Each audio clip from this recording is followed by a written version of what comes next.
According to the CDC, the average life expectancy in the United States for a female is 80.2 years.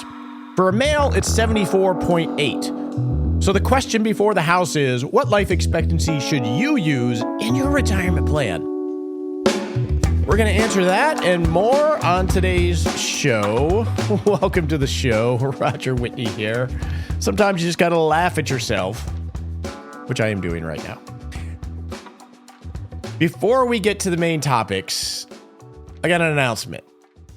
We have a change happening to our 6-Shot Saturday email. Well, 2 changes, actually. Number 1 is we are changing the name to The Noodle. So if you are currently receiving our weekly email every Saturday morning, you're going to see something different because it's called The Noodle rather than 6-Shot Saturday. If you are not receiving The Noodle, you should. It's a great supplement and standalone newsletter that comes every Saturday morning where we share links about topics that we talk about on the show, as well as other things that we think are helpful in creating a great life in retirement. So if you're not signed up for it, join thousands of others by going to thenoodle.me and subscribing. The second change related to the Noodle is we're going to up the things that we share. We have found that at times, it's helpful to have some graphics to bring home a point that we talk about. So we're going to share videos from time to time related to the topic that we're talking about.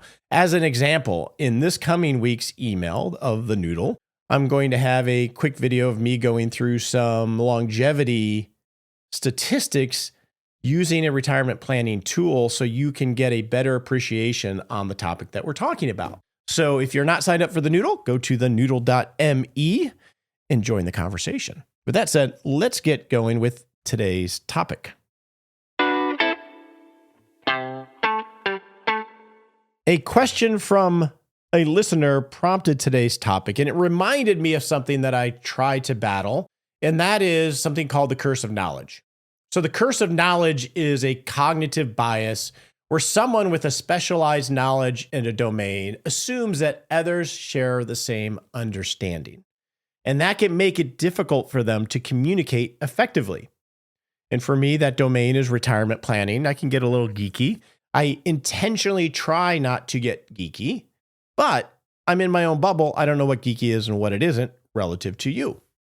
Now, there are times you just have to get geeky, which is important. But if you're like most people, you're thinking about retirement planning because you're facing a decision or you're in retirement and you just want to create a great life, and retirement planning is the means to an end. You don't want to get too geeky. You just want answers so you can get clarity so you can make decisions with confidence. And it's easy to forget that because as we go down ACA rabbit holes or Roth conversion rabbit holes or tax policy, all these geeky topics from people that are really into this stuff, including me. But I care about you creating a great retirement, and I got to fight the curse of knowledge. DS reminded me of that in his question that he sent in. He says, "Hey, Roger, love the show, but seems like the biggest variable, i.e. life expectancy, doesn't come up much. I understand it's somewhat unknowable, but with the average life expectancy in the 70s, and retirement planning assumptions tending towards 90 and 100, it seems like there's a big gap there to be addressed. Thanks." DS, you're exactly right. And let's address that. Let's address that in a clear and concise way, and then go peel the onion back a little bit to understand the context. So first, life expectancy in the 70s. I quoted the CDC statistics, 74.8 years for a male, 80.2 years for a male. The first thing, DS, that we need to understand is that is assuming like someone's born today. And then over time, every year, every day that you age, your life expectancy actually increases because you've gone another year of not getting hit by a car or getting a disease, etc. So your life expectancy actually goes up the older you get. So we don't want to use generalized data. That's number 1. Number 2 is we have to be very careful in the age that we use because the consequence of being wrong is asymmetric to the downside if you underestimate how long you live. So let's think about this. If you are 60 years old and you assume that you live to 80, which is above average life expectancy for a male, then that's going to have certain demands on your money from 60 to 80, that 20-year time frame. It's going to be a lot easier to plan that way than assume you live to 90 because inflation won't have as big a factor. You won't be demanding as much on your resource, or you'll be demanding more on your resources if you're going to live longer. So the age matters. And if you undershoot the runway, you could find yourself in a pickle later in life. So there's that acknowledgement of, hey, we don't want to miss the runway and be short. But let's get more practical. Let's talk about base life expectancy data. Let's not use the normal data like the CDC provides us.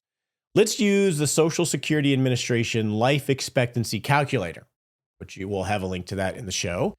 For a 65-year-old male today, their life expectancy is 84, and a female is 87. So if you're 65 and you've won the lottery because you haven't died prior to then, your life expectancy is longer than the normal average. So 84 for a male, 87 for a female. Is that the right number to use now rather than something in the 70s DS? No, it's not. And here's the reason why is that's the average life expectancy. And that means that half of the people lived longer than that average. So for a male, 84 years, half of the males lived longer than 84 if they were 65. And so this data is much more nuanced than just simply the average. None of us are actually average. And so now we have this 84 for a male, 87 for a female, but that doesn't take everything else into account. DS, we have to think about where are we relative to society, because these are societal, US societal numbers. We have to take into account our health, our lifestyle, our family history, our race, our medical conditions, chronic illness like diabetes or heart disease, those shorten life expectancy. If we exercise every day, that increases life expectancy. If we smoke or we don't smoke, that has a significant effect on life expectancy. Our access to healthcare, all of these things come into play because you're not average, depending on a variety of these factors. So we can't just use something in the 70s as a male. And we can't use 84 as a male because if you live healthy, you have access to health care, you don't smoke, you don't drink, you're going to start skewing to being on the high end of that number. And there are a number of longevity calculators that can help you dial that in a little bit more. I'm going to do one right here. I'll do it right now. I'm on a life expectancy calculator. I'll have a link to 3 or 4 different life expectancy calculators, some more in depth, some not. But we'll do this one. I'm just going to do it right here and talk you through it. So it's asking me a question. I am a male. I'm a non-smoker. I'm 58. I'm 5'11". I weigh 205 pounds. My blood pressure is normal. It's actually low. My cholesterol is normal. Do you exercise? Yes, I exercise daily. How much alcohol do you consume a week? Oh, this is 3 to 4 times a week. How many driver violations have you had in the last year? None. And it's saying that my life expectancy is 91. Now, just for kicks, let's assume I change one variable that I entered and say that I'm a smoker. Everything else I'll keep exactly the same. And it says my life expectancy is 85. Now, life expectancy 85, we got to remember, DS, that still means half of us live longer than that number. Not that I'm going to get at 85, and we're trying to do long-term planning, making sure we're still okay later in life. So you get the gist of this. I will have a link to a number of calculators. I'll also do a short video using couples to get an idea of, okay, what's the odds of both of us or one of us being alive and are at 90 or 95, so you can get some visuals around this as well. So you'll get that in the noodle on Saturday. What do I use in my planning? I use as a base assumption 92 for a male, 94 for a female. Now, some people get concerned about, hey, I got a lot of longevity in my family. I generally do not increase those numbers. I will test for living longer than normal. When I stress test the plan, I generally do not change that default. I have changed the default to lower when there are significant physical attributes that have impaired someone's life expectancy. And that can get tricky. Had a wonderful man, Tom, who had significant cardiac conditions all through his 60s and 70s. And he was determined to spend all his money before he passed. And he was saying, I'm not going to live past 82. And it was like trying to land a plane on an aircraft carrier. We don't know. We don't want to undershoot. Tom could be the outlier that goes way farther. And it became a little bit of a dance. But that was, and he had lots of meetings with his doctors to continually reassess. So you can get a little too cute for this. But I think for a base plan of record, it's okay to use 92 for a male, 94 for a female, and then be thoughtful about adjusting really only the downside if there's really some significant impairment from a life perspective. So we'll have links to a lot of longevity calculators. I'll have a little video of me going through some statistics around that to give you a context, but I don't think we need to make it more complicated than that. But that's why we don't use those normal ones, DS. So hopefully that gives you some perspective. Now it's time to get to your questions. If you have a question that you'd like answered on the show, you can go to askroger.me and type in your question or leave an audio question. Our first question is not a question, but just a in the news moment that Aaron on our team shared with me. Thrift savings plans unveiled that Roth transfer option will be available in 2026. So if you work for the federal government and you have a thrift savings plan for service members or civilian employees, starting in 2026, they will allow a Roth conversion option within that plan. We'll share an article to this in our Noodle email this coming Saturday. So for those of you that are federal employees, I know you're under a lot of stress right now, understandably so. But if you are planning for your TSP, you will have this option available starting in 2026. So our first question comes from Karen related to retirement allocations, although we call the pie cake concept. And we have a glossary at rogerwhitney.com if you want to check that out. Karen says, I have a few questions. During retirement, what is the purpose of a 6 months expense emergency fund if you already put away 5 years of expenses in safe investment vehicles? Can you provide a real life example of what it would be used for? I'm asking as someone who has kept 6 months emergency fund. It seems like overkill if I already have 5 years of my life pre-funded. It's a good question, Karen. And so for everybody else, at a default, we say you should have at retirement about a 6 months emergency fund or contingency plan or contingency fund. And then the next 5 years of your expected spending that's not covered by income pre-funded with safe investments, typically treasury bonds that mature when you need to spend the money since you don't have the income to cover it. That's like a payroll reserve. So Karen wants to know, why have 6 months emergency fund if I already have all this other liquidity? Well, Karen, every situation is different. There's nothing magical to 6 months. You can definitely dial that up or down based on your judgment for your situation. The reason we have that target is when we are planning for retirement, it's a theoretical exercise. Usually someone is still working and they've never actually lived in retirement. They don't know what the rhythm of their life is going to be and what things will come into their life or out of their life. So since we don't know what their actual spending will be, it's good to have some buffer for bad estimates. And this is true even for someone that is a very detailed budgeter during their accumulation phase while they're working. So they have great data, let's say, but it's data based on working and accumulating and that lifestyle. They don't know what it's like to live in retirement without a paycheck and with a lot of free time and ready to hit the playground in whatever their jam is.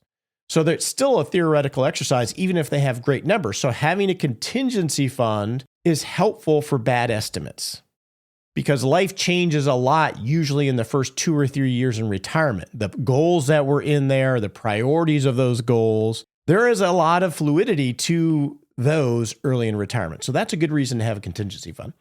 Another reason is spending shocks. They can be good or bad. They can be, I decided I want to help my son or daughter buy a home. I have an air conditioning. I realize that if I'm going to relocate in retirement, that I got to fix this, that, and the other thing to market my house. I have a healthcare expense. They can be good or bad. So it gives some buffer for just spending shocks. That doesn't sacrifice the pre-funded amounts that are there to pay for your 2, your 3, your 4, your 5. So that's the reason to have contingency. Doesn't have to be 6 months. Generally, the 6 months is the default. And then the more comfortable and accurate you feel with your estimates, you can lower that down.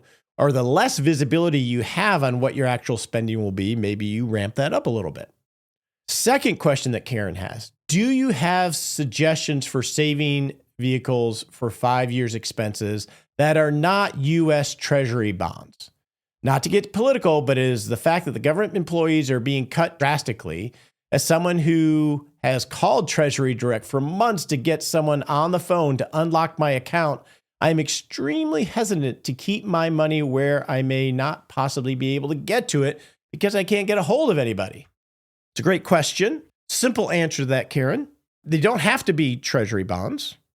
Number one, you could use CDs. The key attributes for this 5-year of pre-funded life are that you get return of your money on a specific date. So you have clarity of when the money is going to come back.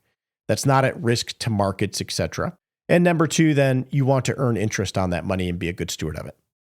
I think you can still use treasuries, Karen, just don't buy them through Treasury Direct.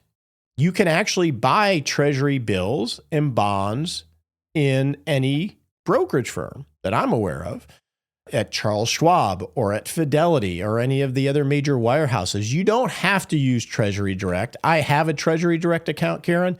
It's a pain in the butt to log into. It's clunky. I mean, it's a government website. It's just not made for consumers.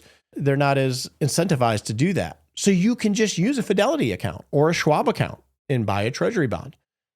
Very simple to do. And maybe I'll create a video on how to do that. I know we've done that in the club, Karen, so you might check that. You said you were a club member. But you don't have to do that on Treasury Direct. And then those bonds that you buy in your Fidelity or Schwab account, you can buy and sell just like you would any other bond. So you can avoid that hassle, which I totally understand and agree with. Our next question comes from Evan. Evan says, hey, I've been addicted to your podcast for 2 years now and have gone back and listened to many previous to the time I started. I was super stoked to get up this morning and find a net worth worksheet in our 6-Shot Saturday email, now called the Noodle. My wife is 59 and a self-employed real estate agent. I am 63 and been retired for 4 years. I am not collecting Social Security and do not plan on it until age 67. My question is, how does a pension figure into a net worth statement? My pension is inheritable to my wife. If and when she passes, assuming after me, she will receive the same benefit I am currently receiving. After my wife passes, the pension retires at that time. Let me know your thoughts on how I include a pension in a net worth statement. This can be a little bit of a geeky question, Evan. So the quick answer is you do not include a pension on your net worth statement. Pensions are what we call social capital in finance terms, meaning it's socialized income that you get a guaranteed payment for the rest of your life, just like Social Security. It's not an actual financial asset that is liquid that you can move around and use in other ways. Once you receive the payment from pension and that money goes into your bank account, that becomes financial capital that would be included on your net worth statement. So a net worth statement from a financial standpoint is simply a list of all of your assets, your financial assets, usually on the left side of the ledger, your bank accounts, your checking accounts, your savings accounts, your investment accounts, your IRAs, your 401ks, your Roth IRAs, your house, your boat, any assets that you own. And then on the right side of the ledger, any liabilities, your mortgage, your car payment, etc. And then you total up all of your assets, total up all of your debt, and you subtract your debt from your assets, and that's your net worth. So it's a financial asset document, Evan. It would not be included. And that's the reason, because it's social capital. And I think that's okay. I don't think we need to include it on there. It doesn't mean we ignore it, but it's not a financial asset. There is an alternative, and Wade Fowle is a proponent of this, and we have created worksheets for this, one that we pulled back and that we're we're looking at redoing, but Wade Fowle, I believe, has a calculator at Retirement Researcher. There's another concept which is called a household balance sheet, Evan. So now we're getting our geek hat on a little bit here, where it tries to bring these non-financial assets over onto a balance sheet of sorts, and they call it a household balance sheet to essentially do what's called asset liability matching. So in this case, Evan, you would put your pension on that balance sheet, and what you would have to do is create a net present value of that asset, which means we know to know how long it's going to go. You have to do a discount rate on the future payments that you're going to receive to bring it down to one value as of today, which you would put on your household balance sheet. And you would actually do the same for Social Security and for any other guaranteed payments you have. And then on the other side of the balance sheet, this household balance sheet, you would do that for your spending. So Evan, if you were to spend, you'd have to make it all equal out and make sense. On the liability side, let's assume you and your wife are going to spend $100,000 a year on your life, and that was going to happen for the next 30 years. Well, you would want to create a present value of that spending to put on the household balance sheet as a liability. And now you can, in theory, better match your assets and liabilities, bringing in these social capital, Social Security and pensions, etc. And I believe they have a calculator on their website. I like that model. I like both models of doing retirement planning. That one becomes much more difficult to manage because you have to, one, do net present value calculations on all these different cash flows, and then you get into what net present value. I actually like both perspectives. It's an interesting exercise, but definitely not something you need to do. But that's why we don't include it on the net worth statement. Our next question comes from Gene, related to how do you account for your allocation when I think of 60-40, 60% stocks, 40% bonds, etc. when I'm in retirement and I'm building out this income floor 5 years, a la the pie cake. So the question is, if you take a 5-year bucket strategy, those monies are returning investments in CDs or cash or treasuries. How should you look at the total allocation of your retirement portfolio, Gene asks? If 20% of your total is in those buckets or pie cakes, I would say, layers, and you invested the rest of your monies that you don't need for 5 years out into equities, would that be considered an 80-20 portfolio? Or do I ignore those buckets and think about the allocation only on the non-bucket stuff? It's a good question, Gene. I include all of the financial assets that are invested in the allocation. So the contingency fund, whatever that amount is, and then the 5-year income floor, the second layer. Let's say you're 20% in bonds.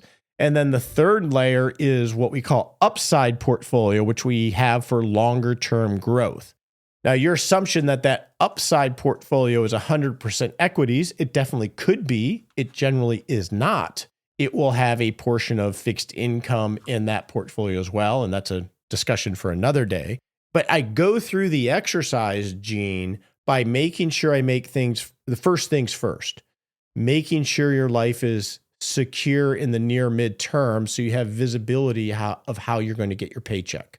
Visibility and understanding create confidence.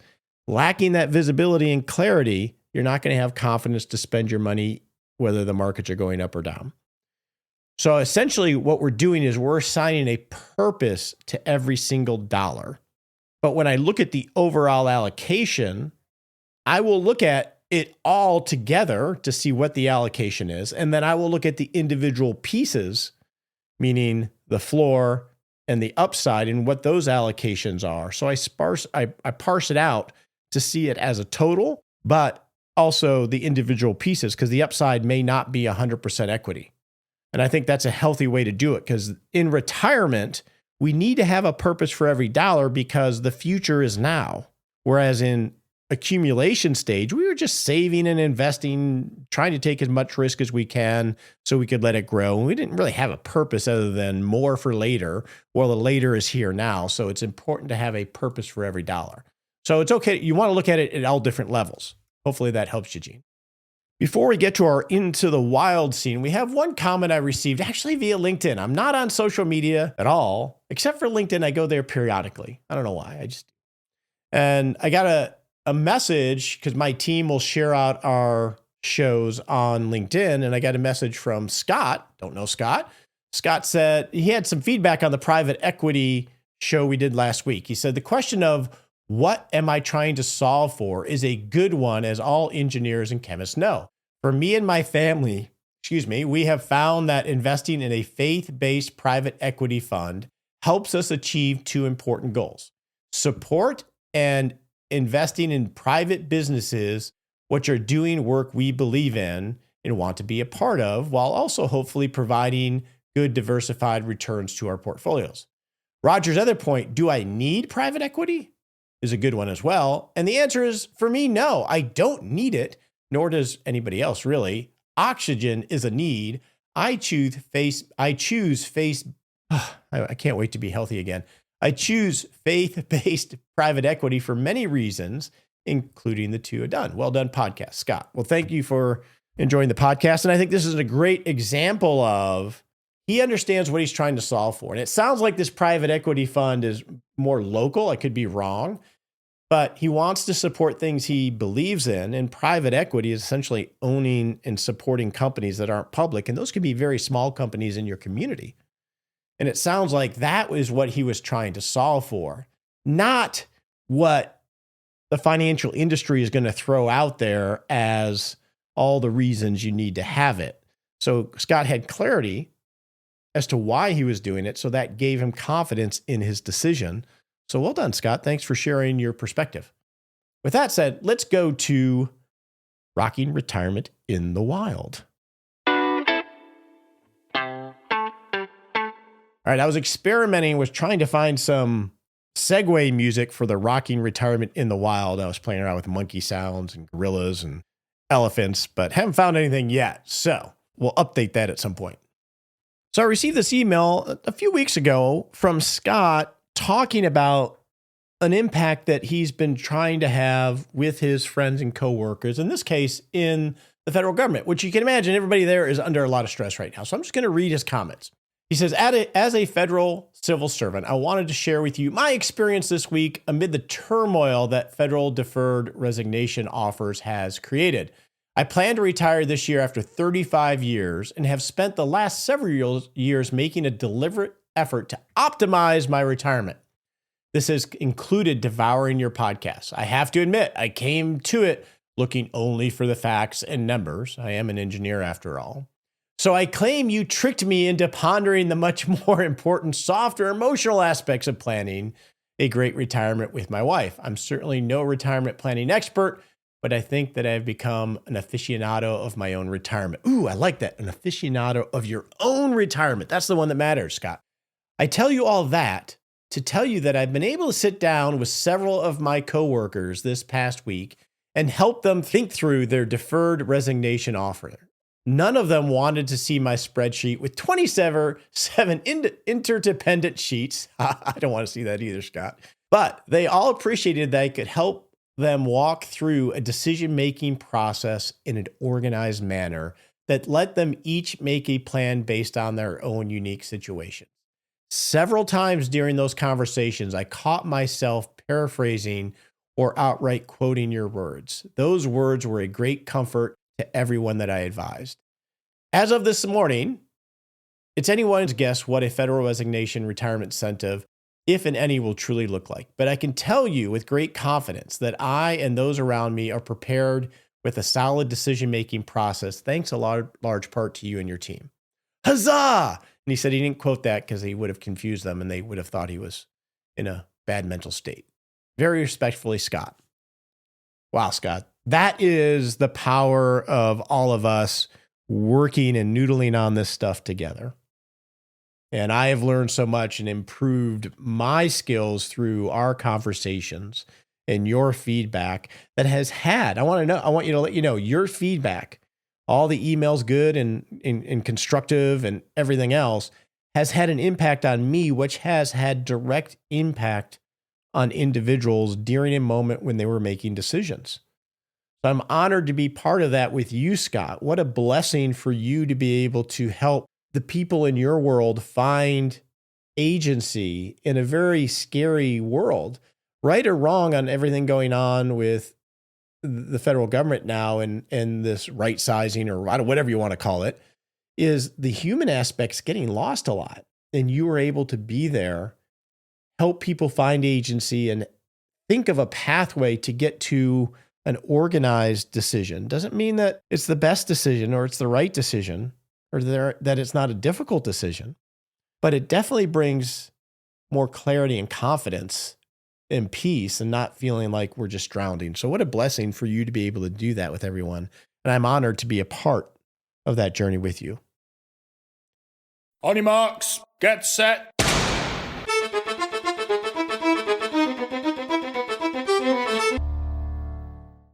And we're off to set a little baby step we can take in the next 7 days to not just rock retirement, but rock life. All right, in the next 7 days, revisit the age you're going to use in your retirement plan. If you're a female, assume 94 as a default. If you're a male, assume 92. If you want to use one of the calculators. But remember, don't get too cute on it, but just know that you've thought through it in an organized way so you can move on to other decisions.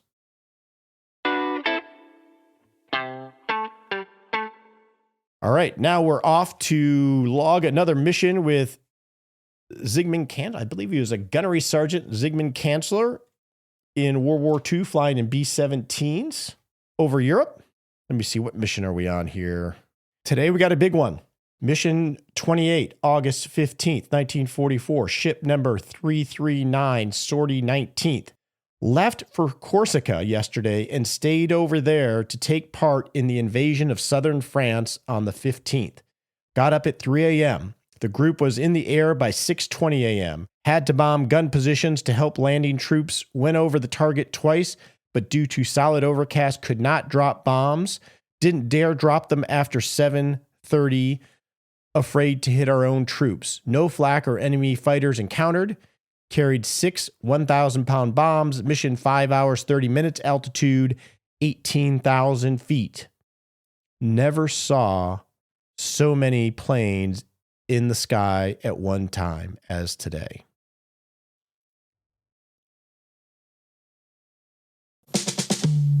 The opinions voiced in this podcast are for general information only and not intended to provide specific advice or recommendations for any individual. All performance reference is historical and does not guarantee future results. All indices are unmanaged and cannot be invested in directly. Make sure you consult your legal, tax, or financial advisor before making any decisions.